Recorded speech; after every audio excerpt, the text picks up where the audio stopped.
Vous parlez en effet d'un idéal extrêmement élevé et spirituel, et vous écrivez un livre où vous décrivez avec énormément de détails ce que vous ne supportez pas dans la masturbation, dans la fornication, enfin vraiment, c'est fou comme vous entrez dans des détails de ces choses charnelles que vous, par ailleurs, vous réprouvez totalement. Alors pourquoi vous donnez tant de mal?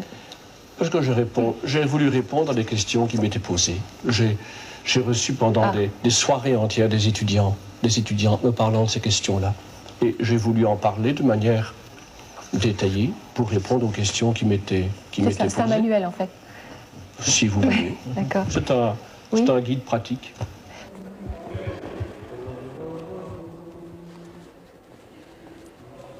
Est-ce qu'il vous est arrivé d'être amoureux? Mais c'est vrai que le Seigneur m'a donné d'être, si on peut employer ici ce mot, amoureux de lui et d'avoir pour lui beaucoup de cœur, ce qui n'est qu'une toute petite réponse à tout le cœur que lui a pour nous et qu'il a pour moi aussi.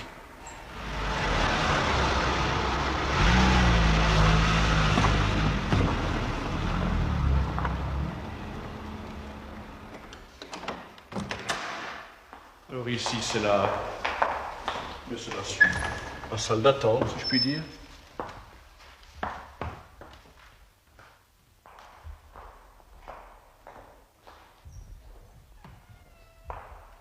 La tradition a été continuée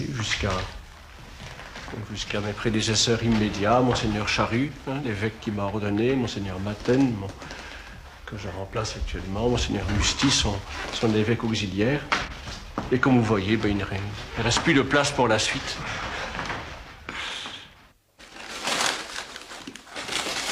C'est tout ce qui te reste comme pain, Monique? Non, il y en a encore.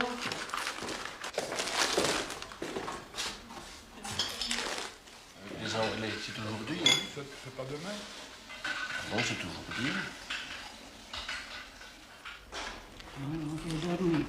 On t'a bien fait. J'espère qu'on va dormir aussi. Et notre autre Paul, le Polonais. Vous reconnaissez qui c'est? Vous voyez oui, je me reconnais très très bien. Avec un petit air malicieux, déjà. Vous avez l'air très gentil là-dessus. C'est vrai. Ça n'a pas changé depuis.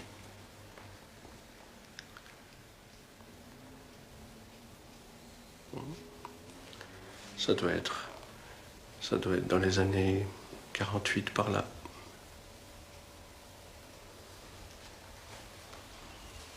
Vous n'êtes pas méchant? Ah non, absolument pas. Non, je suis très,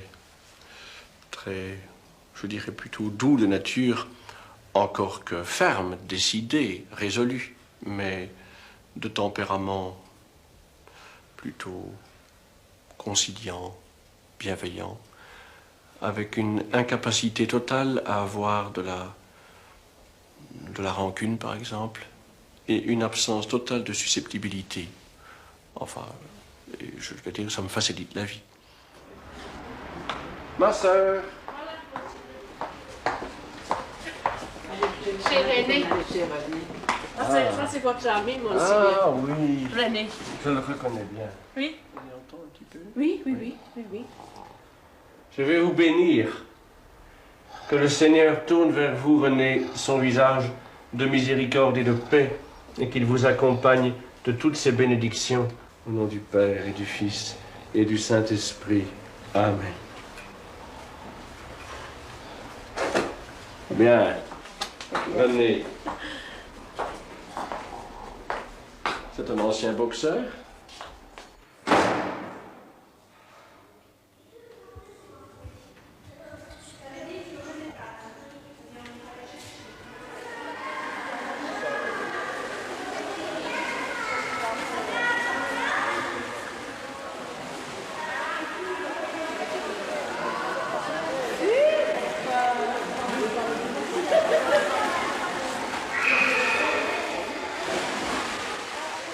Si vous aviez dû choisir une autre vocation?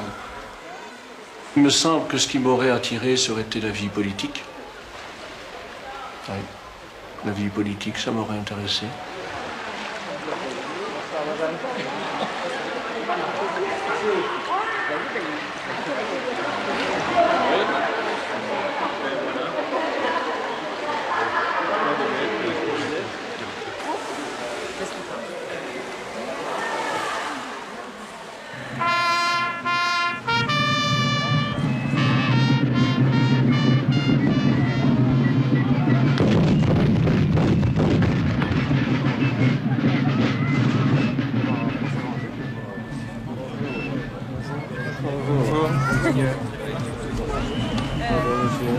Bonjour. Faire allure, hein.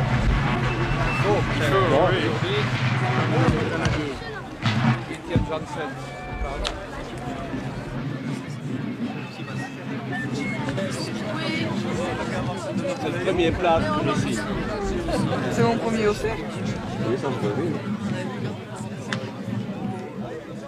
Est-ce que vous avez souhaité votre nomination? C'est difficile de souhaiter une chose pareille. Je savais qu'elle était plausible. Je savais que à Rome, on la souhaitait. Ça, je ne pouvais pas ne pas le savoir. Et alors, bon, je m'abandonnais à la volonté de Dieu sur ma vie. Ma prière, pendant toute l'année qui a précédé et où je savais que c'était possible, c'était « Seigneur, accomplis dans ma vie ce que tu veux ».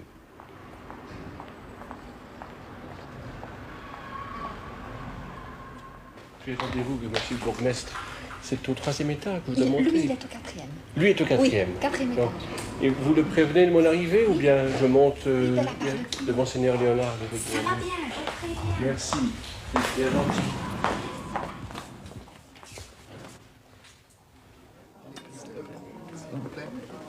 Merci, l'actrice.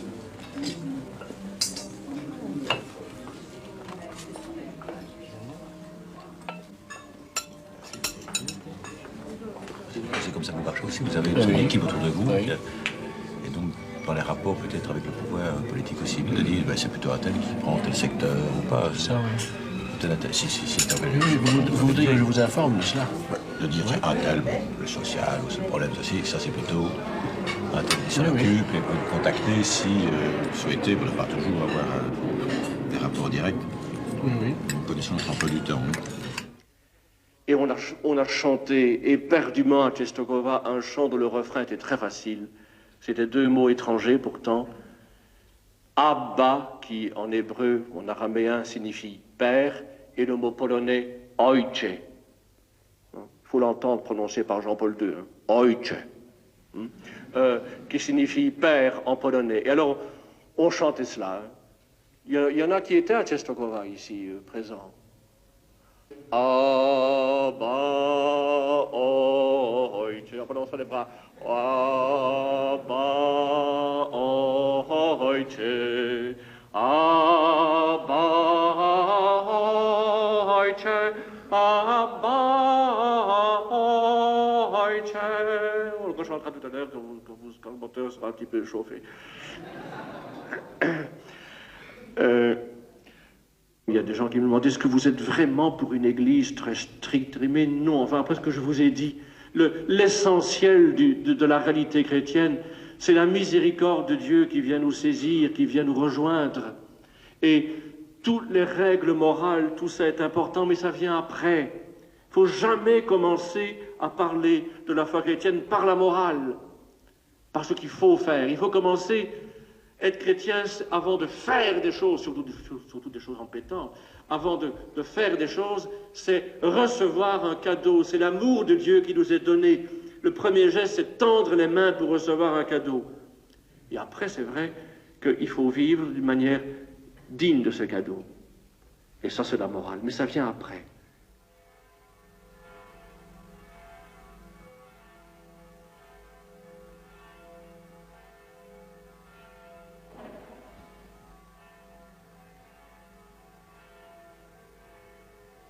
C'est toi, Seigneur, le pain rompu, livré pour notre vie. C'est toi, Seigneur, notre unité, Jésus ressuscité.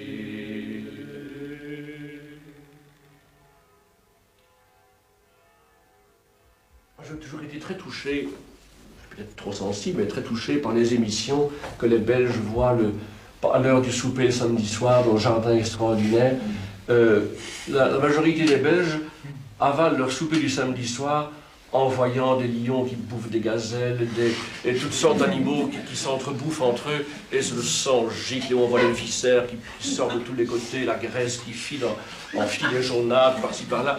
Et il y a dans la loi de la vie quelque chose de monstrueux, enfin, tous ces crocs inventés par la nature, tous ces becs, ces systèmes raffinés pour capter les proies, des poissons qui se promènent avec une sorte de canne à pêche, avec un hameçon tout préparé qui pend pour capter une proie, ces fleurs qui sont conçues pour se recroqueviller avec des pics pour retenir.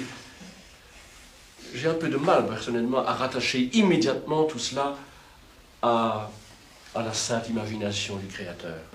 Je trouve qu'il y a une sorte de mal physique, il y a une sorte de mal cosmique, il y a quelque chose qui est comme perverti jusque dans les lois de la vie.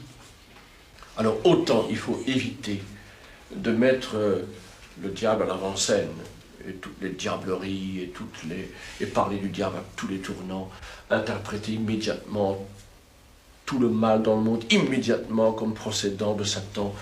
Ça, c'était déraisonnable. Mais par ailleurs, évacuer le diable comme étant une invention médiévale, comme étant simplement un motif décoratif pour cathédrale médiévale, pour gargouille médiévale, et considérer que c'est indigne de l'homme moderne de croire encore à des choses pareilles, c'est une niaiserie et une naïveté considérable.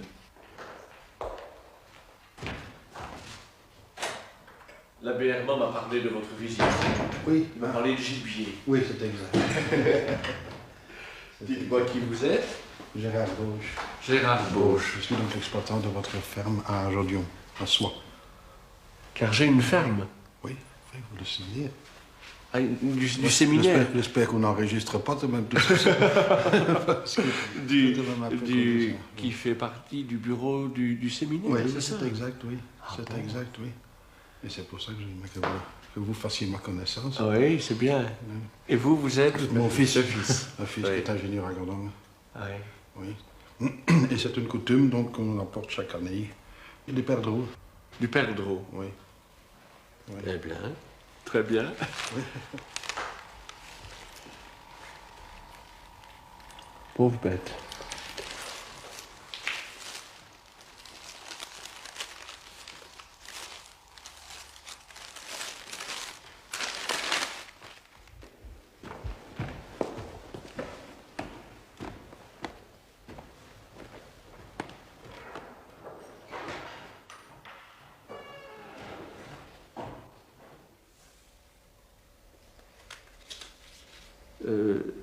Mon grand péché, mon plus grand péché, c'est de ne pas être un saint, alors que le Seigneur m'a déjà tant donné.